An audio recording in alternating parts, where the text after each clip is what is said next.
Siapa nak boost lagi, korang ambil 2 kali, pagi dengan malam. Tapi kalau ambil 1 hari sekali pun dah okey, dah rasa dah perbezaan dia. Korang boleh ambil yang ni waktu pagi sebelum breakfast pagi. Pagi korang ambil yang ni, pagi minum secara konsisten waktu pagi tu. Macam kita nak pergi kerja ke, pagi-pagi on the way tu kita tinggal bancuh dalam botol air, ataupun kita buat kerja dekat rumah kan, kita minum, duduk sekejap minum je.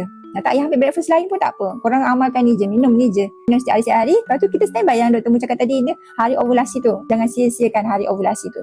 Yang ni untuk isteri. Ni untuk 15 hari penggunaan. Siapa yang ada masalah period tak teratur, ada masalah PCOS, ada masalah gugut kan, korang ada masalah macam keluar period tu macam tak lancar sikit-sikit ke kan.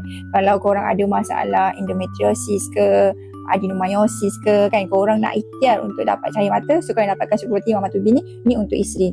Ni memang fokusnya untuk isteri saja.